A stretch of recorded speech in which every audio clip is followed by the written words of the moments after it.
happy Monday morning to everyone in RIM Country. Chris Higgins in the KRIM studios here at the Sawmill Theater Movie Complex. Hope you had a wonderful Easter weekend, and the weather yesterday was beautiful, and it looks like this week going to just have more beautiful weather here in RIM Country. Well, this morning on our Community Spotlight program, we have a couple board members from the Payson Homeless and Homeless Veterans Initiative, or as most of you probably know, the Payson Warming Center. In the studio, Edward Padilla. Good morning, Edward. Good morning. Thank you for having us. You're very welcome. And also David Stewart. Good morning, David. Good morning, Chris. And thank you for being here. Oh, yes. Thank you guys for coming in this morning. It's always great to have representatives from the Payson Warming Center to share with our community what's happening with the Warming Center. And some big changes, some exciting things happening at the Warming Center. So again, I appreciate both of you coming in to talk about those things. Thank you. Thank you for having us again. Yes, you're very, very welcome. So as I mentioned, both of you are on the board. Correct. Currently, how many board members do you have? Currently we have 9. Okay. So I'm the president of the board of directors. David is our temporary acting operations director. Mm-hmm. And he's a board member as well. Mm-hmm. And he might be moving to staff. So we'll see how that goes. Okay. Yeah. Great. And I know recently you sent a letter out to media outlets, to the community. Also, if you want to find out what's happening at the Payson Warming Center, you can follow them on their Facebook page, Payson Warming Center.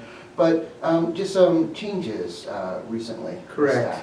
Skylar and Emily are no longer with the Warming Center. They've moved on and to bigger and better things, hopefully.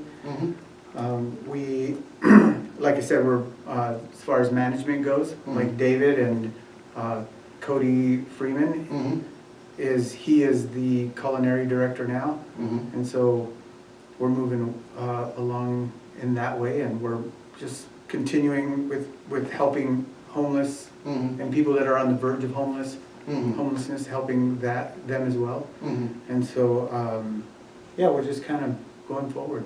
Well, I know it's great, and today I want to have you guys talk about the different programs or resources, or how you connect. The Payson Warming Center is kind of like the hub spoke, or uses a hub spoke model, where you guys are the hub and you have people coming into the Warming Center just with various issues or at different places in their life, and you evaluate, talk to them, see what their needs are and how you can help, but also point them in the right direction to resources that are out there. And there's so many resources. There is. And you guys are connected to really all of them. Yeah, and many people that come to the Warming Center, they don't know where to start. They don't know, who to talk to.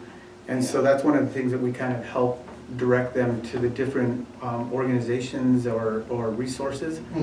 And so I kind of got a little bit of a list here, but we've got like the health department and the CAP office. They help with emergency housing and birth certificates and things of that nature. We got the SNAP and DES office. They help with nutritional assistance, like EBT cards, and help us. David's cueing me over here. What are those? The Safe Landing Program. Oh, yes. Those are some of the things that we do as well. But and then the MVD, helping with them. They help us with identification cards and stuff. So an example is we just had a man. He's about 50. He's been homeless almost his entire life. Kind of a family generational thing. He had no ID, no birth certificate, no social security card. I think they got burned up in a fire. So where do you start with that? So we started off with the MVD, getting him an ID card. Then we went to the DES office, and we went to the health department, got him his birth certificate, which was in another state. Mhm. that's en route here, and then we'll go for his social security card, and he'll be able to get a job at that point. Mhm. And so, you know, the best thing, sometimes people have this outlook that we like homeless people. The truth is, we don't like homeless people. We don't want them to be on the street. Mhm. Excuse me, we don't want them to be on the street, we don't want them to be homeless. So, our goal is to get them off the street and help them out as much as possible. Yeah, and I know that's one of the main goals, or is the main goal of the Safe Landing Program, where I think every time the Payson Warming Center has come on this program, we highlight or really talk about that Safe Landing Program, because you do hear people in the community say, oh, the Warming Center, well, it just attracts, you know, homeless people, it attracts them up here. Well, you do want to attract or get people that are homeless or about to be homeless into the Warming Center because you can help them. Absolutely. And one of the programs, the Safe Landing Program, if they are from other communities and somehow found their way to Payson, you can find out where they're from, if they have family there, and reconnect them and provide bus ticket, transportation, whatever it takes to get them back home. I think this is a crucial step in restoring men and women to their families, you know, family restoration, and in that's next step into reintegrating them into society, right? If you have a safe place where you're surrounded by loved ones and they'll take you back in, you need that stepping stone. So then you can be reintegrated into society and be a productive member of society, you know, because 90% of our men and women out here who are homeless don't want to be homeless. You know, this is not a choice that they woke up one day and said, let's be homeless. You know, I see a post on Facebook quite often that says, you know, please remember that no one is more than 3 paychecks away from being homeless. You know, so we want to, you know, we want to reassure the community that our goal is to take people from this terrible situation they're in and get them into a different situation, restore them, reintegrate them, you know, not to enable them to continue to be homeless, but to get them back to their first love, you know. Yes, and while people are there, or if people are coming to the Warming Center, I know, and you mentioned, Edward, already, the kitchen and feeding them. That is an essential part of of our survival. But if you're hungry, if they've Correct. gone without food, Yeah. so you have your kitchen, and you said now that, oh goodness, I can picture him, who is the kitchen manager now. Cody Freeman. Cody, yeah, sorry Cody. You're watching, and Cody's been in here before, and Yeah. see him all around town, and him and Yes. his family, they're great. But Cody now is in charge of the kitchen Correct. and preparing meals. Our meals have gotten a little bit more hearty, I think. We have donations from food banks, from churches, and we're very, very thankful for that. Our Confidence Kitchen, we've pulled back a little bit on that, but we're gonna start that back up again, and that Okay. Confidence Kitchen is helping people learn how to cook and hopefully helping to cook meals for the Warming Center. And the amount of outreach is amazing. We've had about 15 new people want to volunteer within the last week. Oh, wow. Yeah. That's great. Our traffic on Facebook has increased 93% just here within the last, I guess, week actually. So lots of interest in the community, and they're just an outpouring. I just think it's fantastic. Well, I know there are different organizations, businesses that also donate to the meals. Correct. The nightly meals. Now, those meals, are they every night, or how does that work? Well, yeah, we're able to provide, again, with the generous donations from the community as well as businesses, and of course, the manpower from the volunteers. We're able to provide meals 7 days a week. Wow. And that's not just for the homeless and the homeless veterans, that's for anybody who's struggling. So if, let's say you're a single mother of 4 and, you know, times are tight, come in 7 days a week and we'll have a meal for you. We'll send you home with some dry goods. You know, so it's, please, the community needs to understand that it's not just for the homeless and the homeless veterans, it's for anybody who's in need at that moment in that time. Wow. You know, and these meals are well balanced. Monday nights, Pizza Factory for years has been so generous. They've provided pizzas for the community for years, and they do it as a donation. Wow. And then, you know, the post 69, yeah, which we know you're a part of. yeah. And they've been providing well-balanced casseroles and meals and lettuce, and they deliver, and we don't even have to go get it. I mean, and it, like clockwork, they never fail. And so Mondays and Tuesdays, the community comes together and covers for us. And if there's, you know, a business out there or an organization out there that wants to do that once a week or once a month or once a year, all they have to do is reach out to myself or Edward, and we'll get them in contact with Cody. And that's always open and on the table for the community. And right now, we're feeding somewhere between 40 and 60 people a day. Okay. Yeah, and that comes out to tens of thousands in a year. Yes. And you brought up a good point, David. These organizations currently, Pizza Factory, and a big thank you to Jake and Marcy, Yes. the owners of Pizza Factory, for their donations over the years. Absolutely. Doing it. And Post 69, they do it every week, but you don't have to. So if you're a business maybe that wants to do it once or twice a month, and you can just get signed Yeah, up. if they could to do that. contact us if they're interested in doing that, that would be, it's invaluable for us. Exactly. So contacting you, I know, again, we mentioned the Facebook page that you Yes. have, and is there a number? Yeah, they can contact me directly Mhm. at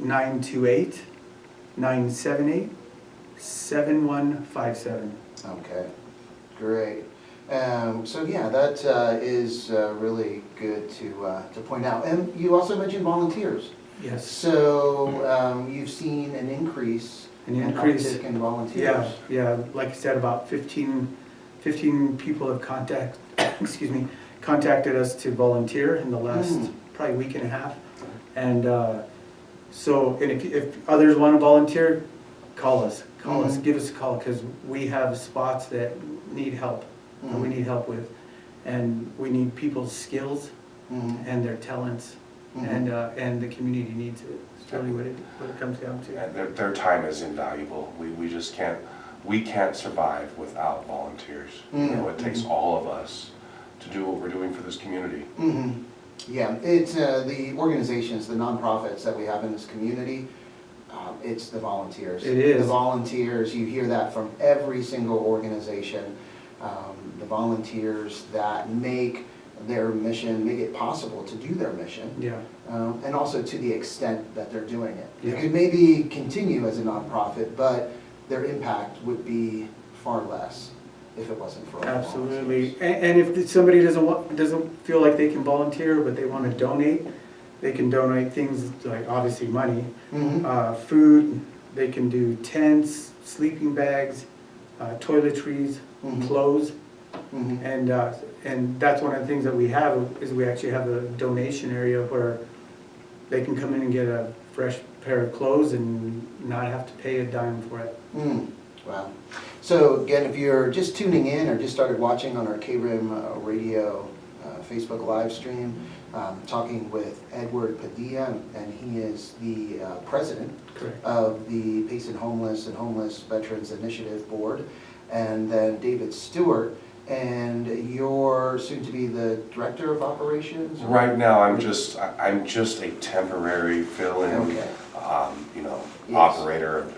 Yes, there we go. You know, but we're just moving forward as an organization. Right now, we have what's called a working board. So there's no one on the board of directors who isn't hands-on and who isn't on the front lines right now. Okay. You know, filling a massive void from Emily and Skylar, who lit this torch and carried this mantle for so many years, is taking all of us to do this. You know, and just as a temporary, operations director, I'm just honored to be of service to the community. You know. Yeah, it's talk about just all of the functions that are performed at the Warming Center. There's a lot. There is a lot. And so maybe if you want to walk us through, when somebody comes in, somebody comes to the warming center for the first time, what happens? So generally, we try to greet them warmly, Mm-hmm. you know, because people can be standoffish, have Mhm. reservations about organizations. Mm-hmm. So we just try to greet them gently and with love. Mm-hmm. We also, if people are uncomfortable, we've had some instances where they're uncomfortable giving us their name, Mm-hmm. and we just let them know, if you want to use an alias, that's fine, use the same alias every time. Mm-hmm. So So that you way know, your numbers aren't skewed and Yeah. it's like this one Exactly. person is 10 different names. Exactly.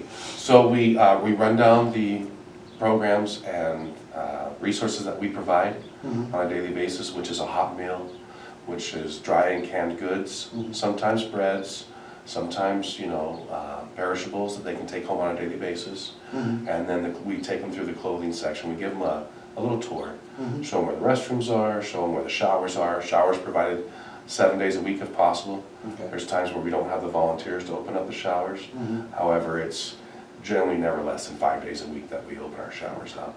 And then once they're comfortable, we give them a little tour, we take them in the back and we do an intake with them.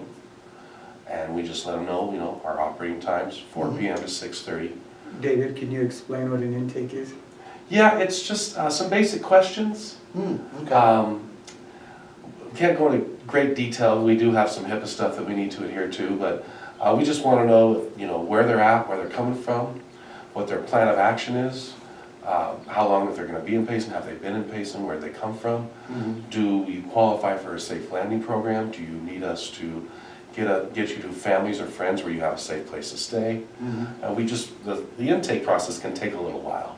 Gotcha. When I say brief, it's usually not more than 40 minutes, but it can take some time. Mhm. Where we want to get to know the client, you know, and get some personal information from them and see how we can focus our resources to help them with their needs. Mhm. Do you plan on staying for a while? Do we need to help you get to Arizona Works, to where you want to get to work? Mhm. Do we need to get you in some temporary housing? Do you have income? So on and so forth. Mhm. So it can be detailed, but it's never more than 45 minutes. So, Gotcha. yeah. Also, do you work with any organizations that provide medical assistance? We do. Yeah. So we work with the Christian Clinic, Dr. Hunt and her students. Mm, mhm. Very, very good. They come in, they do vitals, they check some of the people that come in, some of the clients, and they say, hey, they might need more medical attention than we can give there, but at least there's somebody watching over them. Mm. And a good example of, give you a kind of a story a little bit. Mhm. There was an older gentleman, Vietnam veteran, laying on some rocks here in town. Mm. This was what, maybe 2-3 months ago? Yes. Pretty cold still. One of the patrons pulled over, saw him there and said, hey, are you okay? And he's like, oh, I'm just laying on these rocks trying to get warm. Mhm. He had slept under the trees the night before. Really nice gentleman, but he brought him to the warming center. We started feeding him. We, through help with the CAP office and our own funding, we put him in a hotel Mm. for a couple of months, almost, probably a month and a half. While we were finding housing for him and Mhm. trying to figure out where can we put him. We had Nation's Finest, which is a veteran, helps veterans find housing. Kind of providing some of the financial upfront money for that. Yeah. And we just kept looking at every place in town, and it was pretty difficult. Mhm. But there was a lady in an RV park, and she's like, I'm moving out and wondering if you guys want to buy my travel trailer. It wasn't anything special, but Mhm. she said, oh, and we agreed on a price. Mhm.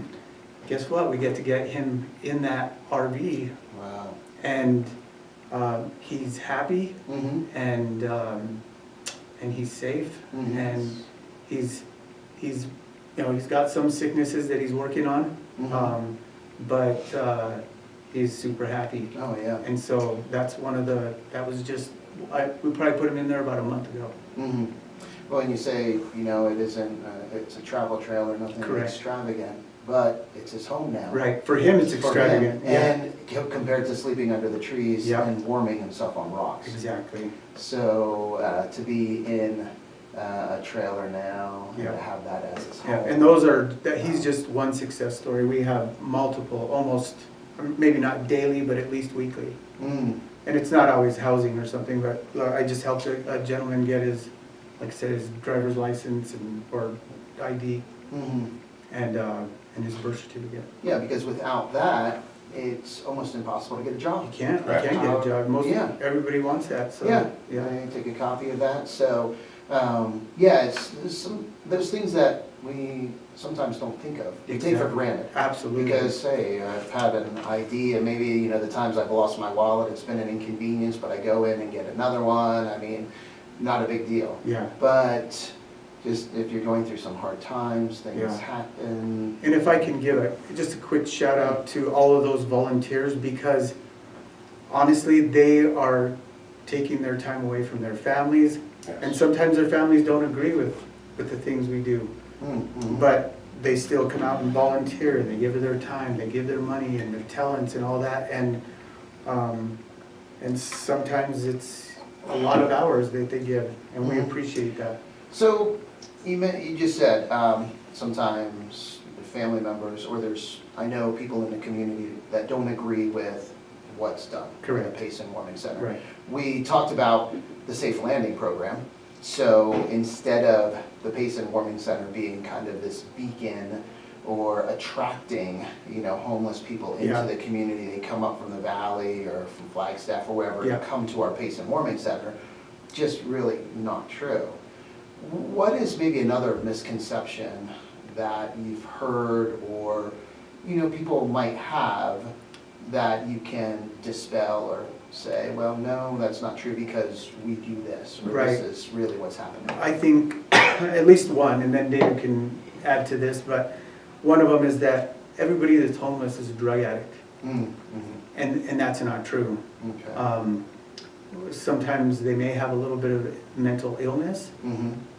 Other times they may just be having a really hard time, and what I've noticed with a lot of homeless that we've helped, they have a hard time filling out documents. Mm, They mhm. go to, you know, a government agency that could help them, and they're just overwhelmed with the amount of Gotcha. paperwork, and they just pull away and Yeah. they'd rather, you know, panhandle or something like that.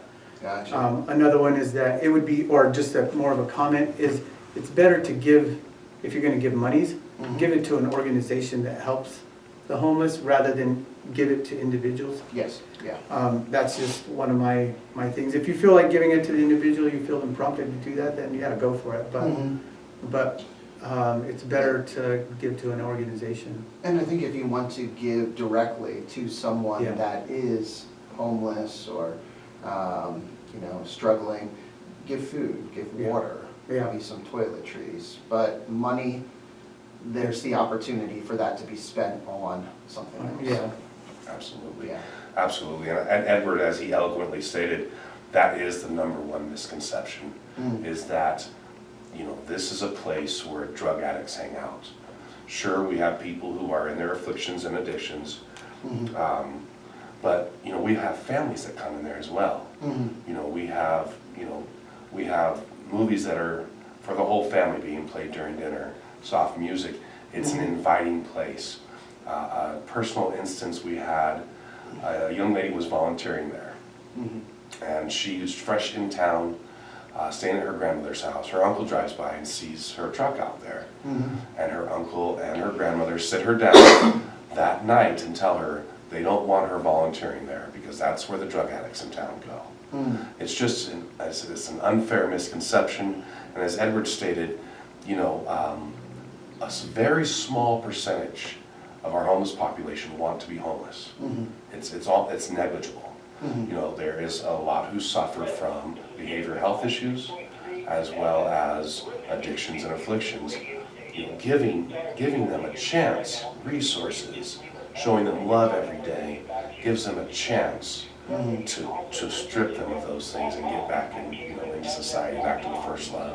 You know, and on that note, we want to give a special thanks as an organization to the Lutheran Church. We wouldn't be able to fulfill this mission started by Tom Morrissey and by Emily and Skylar Bryce We couldn't fulfill this without the Lutheran Church, who so graciously allows us to operate on their property.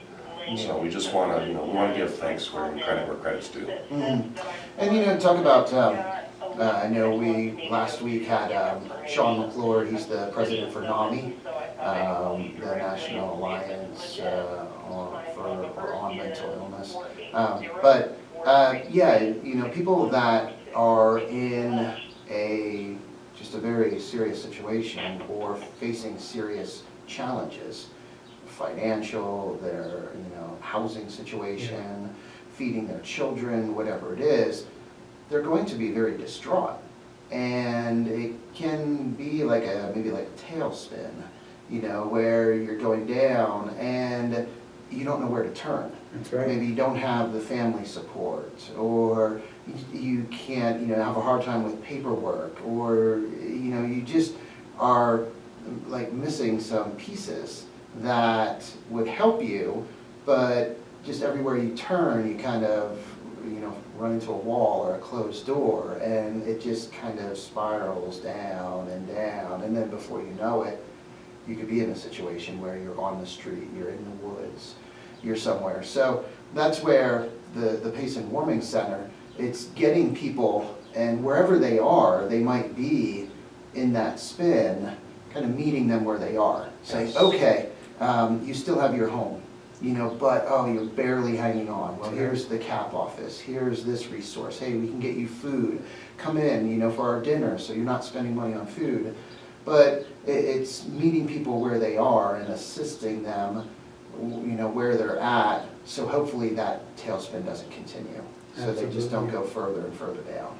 Yeah, and just one kind of main comment that I'd like to make is, if there's anybody that's willing to donate, almost like a angel giver, so to speak, is what sometimes they'll call them that. Sometimes it's with land or housing or something like that. We are definitely going into that direction and trying to help people out with housing. Very nice. Well, have a couple more minutes. Yeah. I don't know if there was any last comments or things that you want to share. We are trying to work on supportive housing, and that will be, it's a three-phase thing, or 3 steps. We'll have housing that, let's say somebody just came off the streets, and it'll be fairly, not too private, so to speak, kind of like cubicles. Then the next one is transitional housing. It'll be kind of like studio little type little housing for that. Okay. And there'll be strong criteria for staying in those areas. And then the ultimate goal is permanent housing. Okay. And those will be throughout town. We're not really into making a low income community. Yeah, we're all together we're all in this together, and sometimes someone else could teach another how to fish. And so that's kind of our goal. And we really think that helping people get into permanent housing is a key in our kind of economic hardship right now. But we'll see how that goes as time goes on. We haven't got there yet, but that's our goal. Nice. In the future. Very nice. Well, again, thank you so much, Absolutely. Edward, David, for coming on this morning. Thank you for having us here. Yeah, thank you, Chris. You're very, very welcome. Thank you to everyone watching today on our KRIM Radio Facebook page, also listening. And again, thank you to all of our sponsors that make this possible. Our Community Spotlight program and the station. So you guys have a beautiful Monday.